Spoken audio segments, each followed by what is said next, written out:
శ్రీ గణేశాయ నమః, శ్రీ సరస్వతి నమః, శ్రీ గురుభ్యో నమః. భక్తులారా, రామాయణంలో విశేషాలు చెప్పుకున్నాం. ఇందులో భాగంగా నిన్నటి వరకు బాలకాండని మనం 81 భాగాలుగా చెప్పుకున్నాం. ఈ రోజున 82వ భాగం చెప్పుకుందాం. ముందుగా రామాయణాన్ని రాసిన వాల్మీకి మనిషిని ప్రార్థన చేసుకుందాం.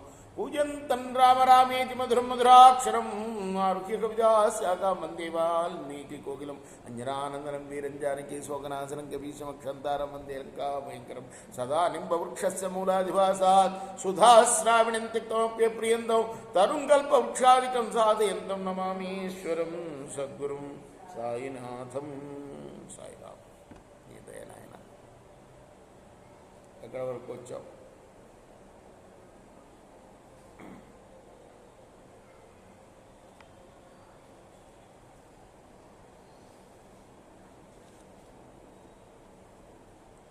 ఆ కామధేనువు. ఏ కామధేనువు? వశిష్ఠుడి వద్ద ఉన్న కామధేనువు. కామధేనువు కథ చెప్పుకున్నావు నిన్న. ఆవు పృష్ఠాన్ని నమస్కరించే భాగ్యం కలిగింది నిన్న.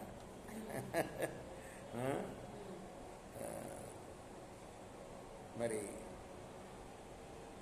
ఆమె ఏడుస్తుందన్నమాట. విశ్వామిత్రుడి కోరికను మన్నించట్లా కామధేను. నేను నిన్ను విడిచిపోను అంటుంది.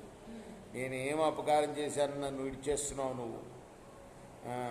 నీకు చాలా ప్రీతి గల దాన్ని నేను, అటువంటి నన్ను విడవటం నీకు తగునా? ఓ రామా, ఇదంతా ఎవరెవరికి చెప్తున్నారు? విశ్వామిత్రుడే చెప్తున్నాడు కదా. కానీ ఇక్కడ ఎవరు చెప్తున్నారు? ఇప్పుడు ప్రస్తుతం ఎక్కడికి వచ్చారు వీళ్ళు? గుర్తుపెట్టుకోవాలి. పురోహితుడు చెప్తున్నాడు, శతానీకుడు. ఆయన ఎవరో కాదు, గౌతముడి కొడుకు, గౌతమ మహర్షి కొడుకు. రామా, ఇది విశ్వామిత్రుడి గురించి చెప్తున్నాడు అనమాట. ఆవు వందల కొలది భటుల్ని విదిలించేసింది. విశ్వామిత్రుడు భటుల్ని. వశిష్ఠుడు పాదాల దగ్గరికి వెళ్ళింది. వశిష్ఠుడు ఎదురు నిలిచి పెద్దగా ఏడ్చింది. బ్రహ్మకుమారుడివి, భగవంతుడివి నువ్వు. నాకు వశిష్ఠ మహర్షి, నేను నీ చేత విడవబడ్డానా, లేక నీ చెంతనే రాజభటులు నన్ను ఇడుచుకొని పోతున్నారా? నిలదీసింది.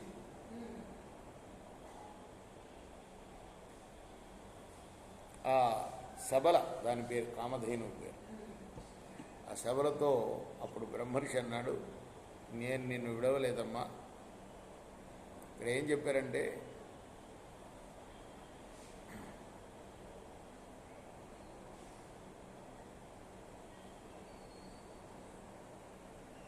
సొంత చెల్లెలిగా భావించి చెప్తున్నట్ట ఆయన శబల.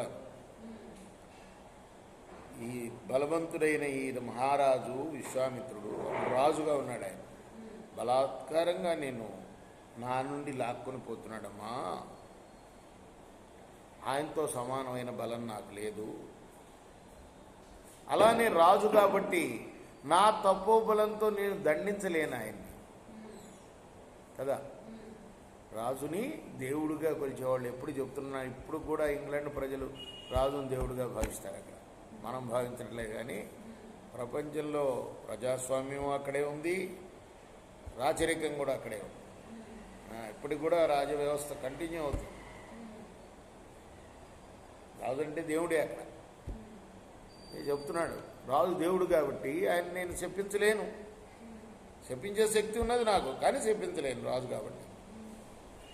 పైగా విశేషించి ఇప్పుడు అతిథిగా వచ్చాడు నాకు.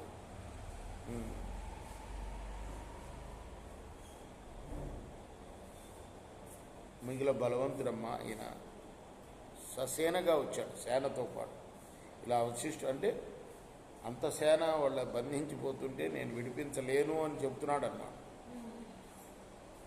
అప్పుడు ఆ గోవు వినయంతో బ్రహ్మర్షితో నంది, క్షత్రియుడు బలం బలమే కాదయ్యా, బ్రాహ్మణ బలం ముందు బ్రాహ్మణుడే బలవంతుడు సుమా.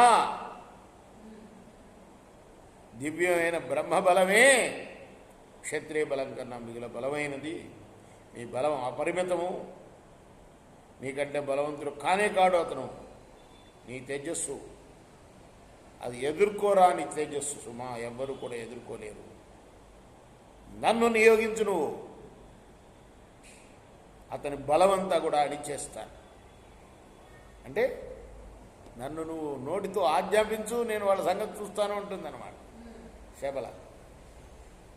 అలా గోవుచే పలకబడ్డవాడై కామధేనువుతోటి చెప్పాడు. వశిష్ఠుడు కూడా ఆ మాట విన్నాడు. అమ్మా, ఆ వాళ్ళని ఎదిరించగలిగిన సైన్యాన్ని సృష్టించు నువ్వు. అప్పటికప్పుడే కామధేనువు సైన్యాన్ని, వాళ్ళకు విశ్వామిత్రుడు వెంట ఉన్న సైన్యానికి కన్నా ఎక్కువ సైన్యాన్ని సమకూర్చింది. అలా విశ్వామిత్రుడు చూస్తుండగానే అతని సైన్యాన్ని నాశనం చేసింది ఈ సైన్యం వెళ్ళి, శబల చేత సృష్టించబడ్డ సైన్యం. అప్పుడు కోపంతో ఎర్రబడిపోయిన విశ్వామిత్రుడి కళ్ళు.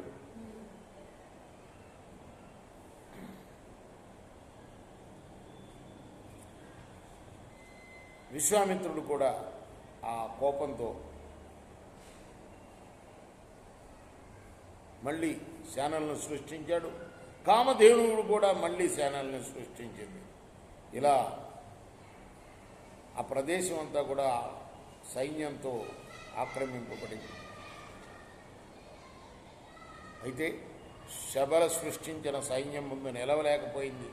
విశ్వామిత్రుడు సృష్టించిన సైన్యం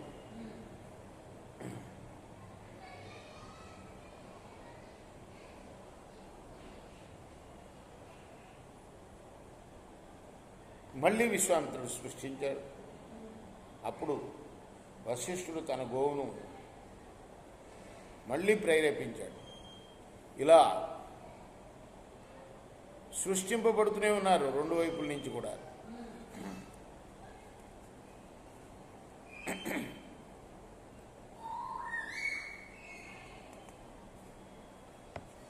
చివరికి వశిష్ఠుడి మీద కూడా వెళ్ళారు విశ్వామిత్రుడి సైన్యం. అయితే విశ్వామిత్ర కుమారులు అప్పుడు ఒక్క క్షణంలోనే వాళ్ళందరినీ కూడాను బూడిదిగా చేసేశారు. రేపు మనం కొనసాగిద్దాం ఈ కథ.